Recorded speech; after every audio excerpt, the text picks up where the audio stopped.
Salut à tous. Bon, on continue sur le transit, on va s'attaquer au plancher à l'intérieur, là où il y a des gros trous et on pourrait y passer un bras. Allez, c'est parti. Bon, là, le but du jeu, c'est de refaire la fissure qui est là. Par rapport aux écrous, là, enfin, par rapport aux vis, très sincèrement, je sais pas à quoi ça sert. Est-ce que c'est des renforts Parce que là, en fait, ça fait une plaque.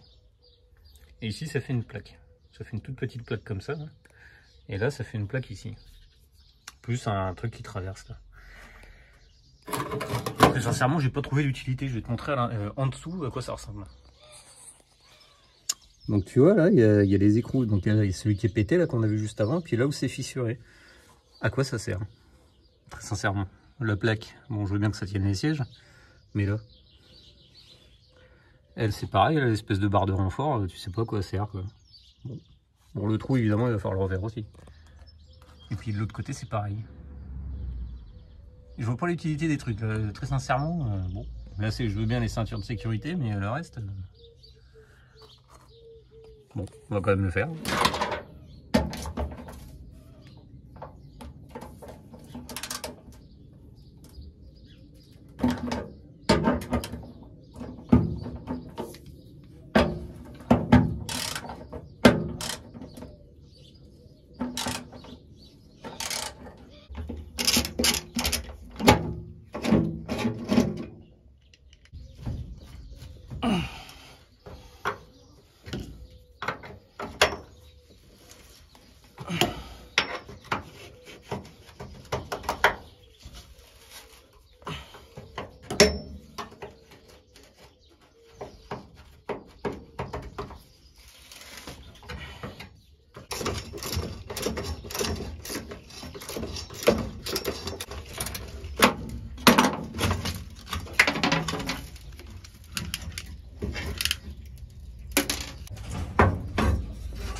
J'ai essayé d'enlever la vis qui est là, impossible. Donc au lieu de tout flinguer, oh bah ça tient sur rien du tout. J'enlève juste ça puis je laisse le petit support là directement sur la traverse.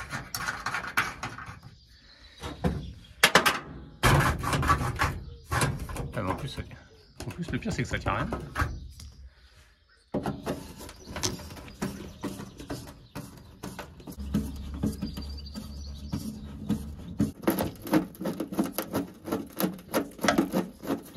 Ah, j'adore quand ça tourne dans le vide. Oh, putain.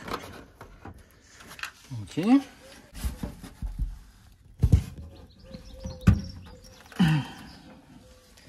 Bon, on se retrouve après les 4 vis là, parce qu'elles m'ont l'air d'être casse-couilles à changer.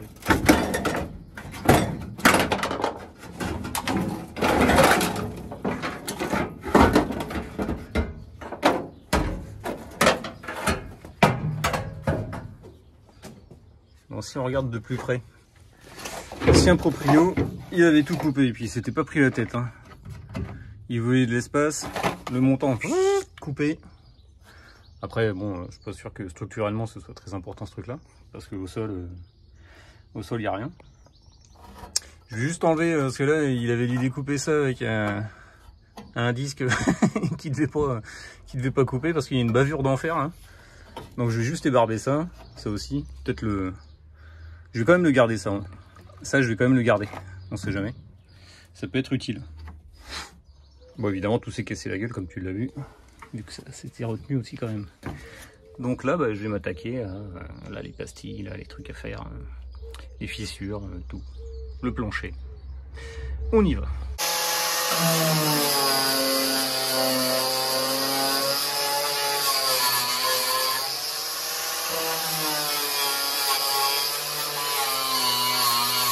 A few minutes later.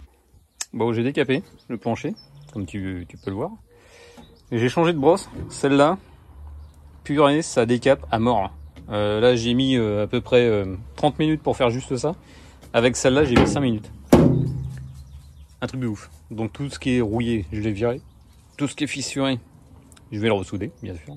Là-bas, on n'en parle pas, il faut le changer. Mais c'est croustillant, ça c'est sûr. Et puis bah, juste ce que devant aussi, c'est pareil, il va falloir le boucher, quoi. Donc là, c'est pareil, je l'avais pas vu. Mais c'est fissuré, et là aussi. Pas très grave. Là, tiens, bah tiens, là, j'ai même pas fait. Je vais sûrement arrêter à un moment. Bon, bah on va découper ça.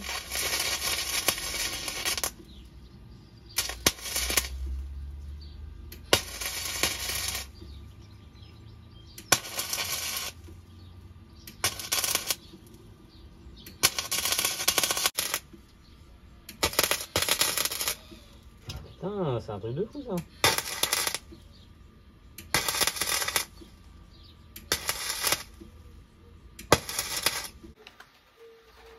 Je sais pas si t'entends, mais il se met à pleuvoir.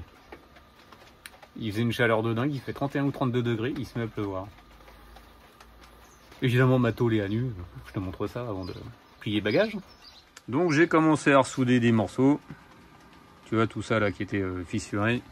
Là j'étais en plein rebouchage dégueulasse. Heureusement, comme je t'avais dit l'autre fois, la disqueuse est là pour ça.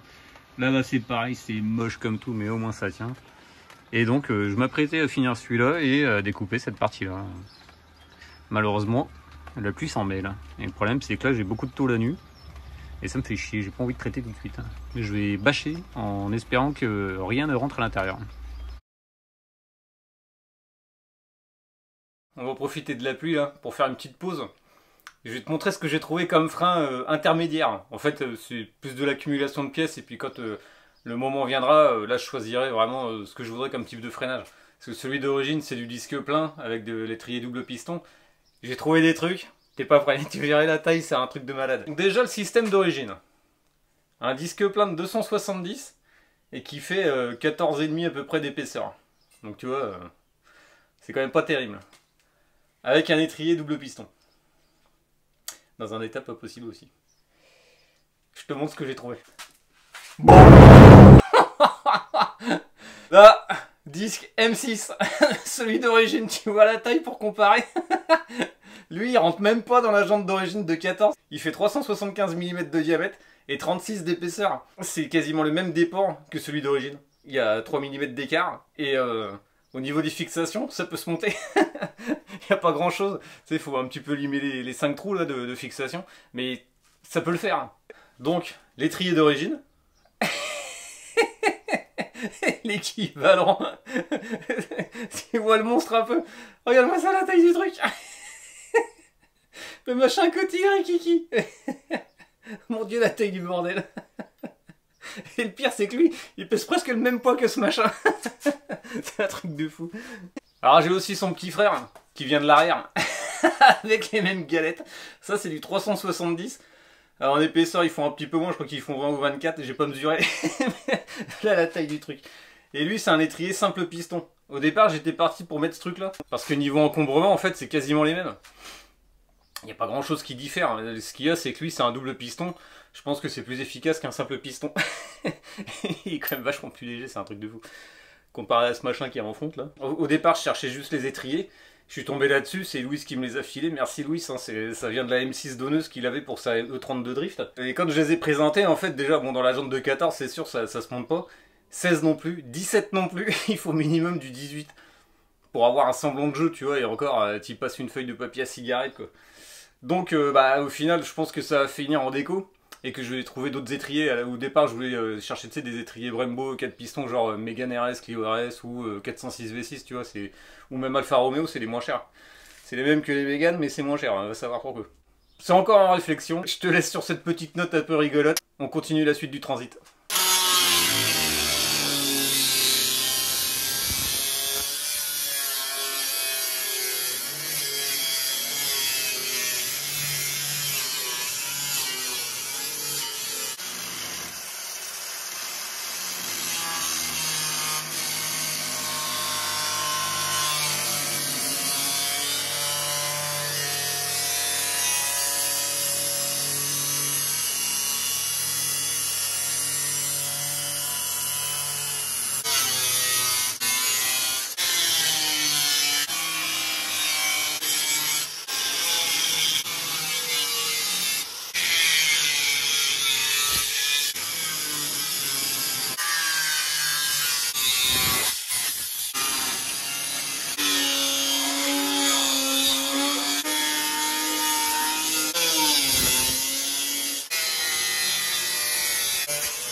Johnny! Here's Johnny!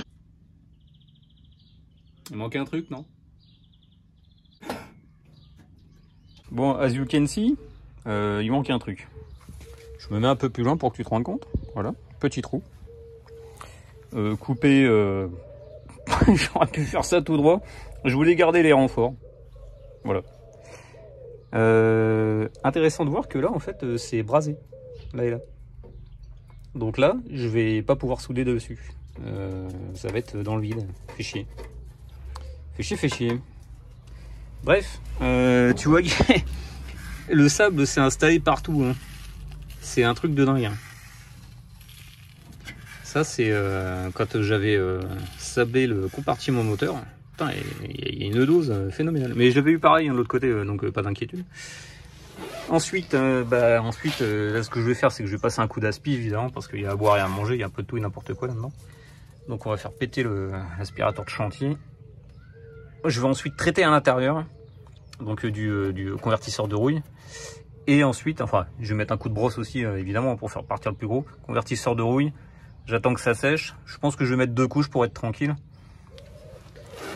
Ensuite, bombe zinc. Ça ne sert pas à grand chose, mais c'est pour la soudure. Je refais la tôle et je ressoude tout ça d'un bloc.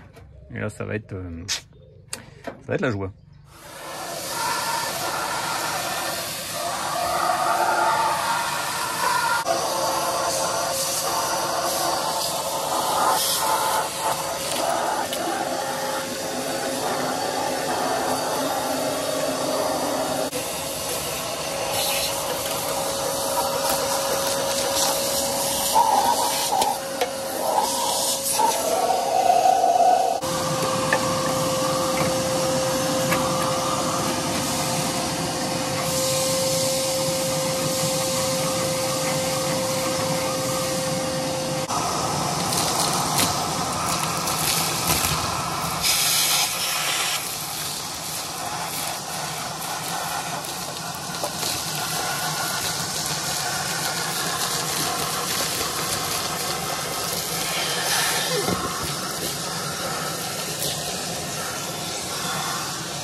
Bon, j'ai plus de carton pour faire mon template, tu sais, mon croquis, si tu veux, c'est pour boucher la tôle. Donc j'ai pris du vinyle. L'avantage du vinyle, c'est que c'est assez conformable, on va dire. Ça me permet de voir toutes les arêtes. Comme ça, je découpe au mieux. Je retranscris ça sur la tôle, je la découpe. Et après, bon, évidemment, ça n'empêche pas les ajustages au niveau des arêtes et tout ça, quoi. Même si c'est relativement précis comme méthode, même si c'est pas du tout dans les usages de faire comme ça, hein. Ça marche quand même assez bien. Ça permet quand même d'avoir une bonne base de travail. On se retrouve une fois que la tôle elle est coupée et ajustée parce que c'est très long à faire. 1 hour later. La dépression, mode chien. Bon, voilà qui est fait. Donc ça c'est le dessous, j'ai passé un coup d'après zinc là, comme il y a là. Les trous, c'est le bouchonnage qu'il va falloir faire. Je vais repasser un petit coup de soufflette, tiens, au passage. Hop. Je vais aussi gratter là, hein, pour enlever le goudron. Parce que sinon ça va pas souder. Donc, je me suis... Ah non, si c'est bon. J'allais dire je me suis planté de sens. Donc grosso merdo, on est comme ça. Bon, c'est ajusté. Hein. Je vais souder. Plus comme ça d'ailleurs. Hop. Bon, bref. Donc tu vois le truc. Soudure tout le long. Tac, tac, tac, tac, tac. Je soude sur toute la périphérie. Et ensuite, je bouchonne tout le long. Et je vais refaire l'espèce de trace là, comme il y a de l'autre côté, là où il y a la bouteille. Là où il y a la bombe. Pour donner une forme, pour un petit peu renforcer le tout. Mais bon. Déjà d'origine c'était pas super costaud, hein. Très très souple, hein, quand même. Cet ensemble de tôles là, tout ça là, c'est pas très balèze. On se retrouve une fois que tout est soudé et puis comme l'autre côté, quoi. C'est bavuré et tout et tout. Bon voilà, c'est fait, chose promise, chose due. C'est pas du grand art, je te l'avoue. La tôle se déformait dans tous les sens, c'était super. J'avais fait plus propre de l'autre côté. Là, c'est en train de sécher, là, le phosphatant. Hein. Ici, je vais remettre du joint. Là dans la bordure je remets du joint, ça va faire plus propre. Là ici, bah de toute façon là j'ai des morceaux à refaire, hein, donc c'est pas définitif évidemment. Et puis sans compter qu'il y a là aussi. Mais bon, là c'est étanche. Et c'est le principal. C'est peut-être pas beau, mais c'est étanche. Et derrière, en dessous là, j'ai arasé, j'ai traité aussi, je vais te montrer. Chien. donc je te disais. Donc je te disais, en dessous c'est pareil, j'ai arasé et tout ça, j'ai retraité, c'est en train de sécher. Là, là ça va rester gris parce que j'avais mis de l'après au zinc là. Donc ça va rester de cette couleur là. Tout le reste sur les côtés c'est noir, c'est normal. Donc ensuite, je m'amuserai à tout sabler dans ces parties là, jusque là. Tu vois, pas derrière, hein. Derrière ce sera plus tard. Et je vais balancer une première bombe d'anti-gravillon aussi bien dans les passages de roues que là sous la même hauteur pour protéger et tout ça, parce que là tout ça en fait c'est de la rouille de surface. Wally walou. En temps ça m'a pris à peu près 4 heures de faire le trou là. Dur. Franchement dur. C'est pas pro hein. En plus c'est plat hein. Mais ouais, j'ai les mains qui fourmillent hein, tellement c'était long hein, la disqueuse, entre la découpe, l'ajustage, ensuite la soudure, après les barbages au disque est barbé forcément, c'est le gros disque là. Et ensuite le disque, le flap, que ce soit sur le plancher dans le compartiment que en dessous. Et en dessous vraiment c'est la galère, c'est avec les bras en l'air et tout, t'as les épaules en feu en 2 minutes. Heureusement je le fais qu'une fois. Si là il y a un trou là, je le laisse. Tant pis, je fais un déni. Je nie la chose et non, je dirais qu'il n'y a pas de trou. Bon bah tu vois, une fois sec, c'est presque invisible. Ça fait relativement propre, non? Qu'est-ce que t'en penses? Des petits trous, encore des fucking trous.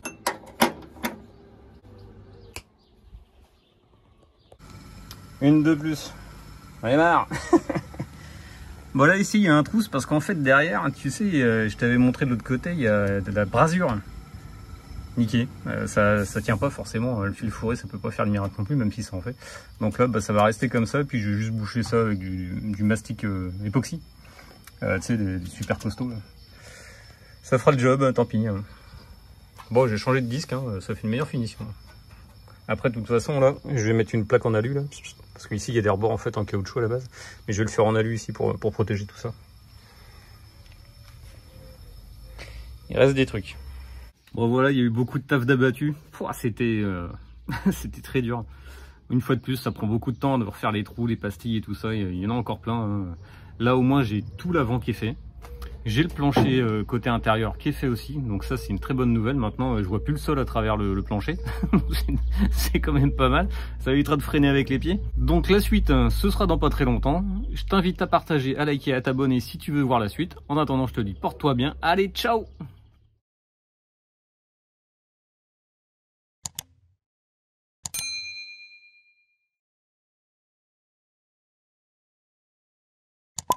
Putain ça me fera toujours autant marrer, la taille des trucs, cette différence.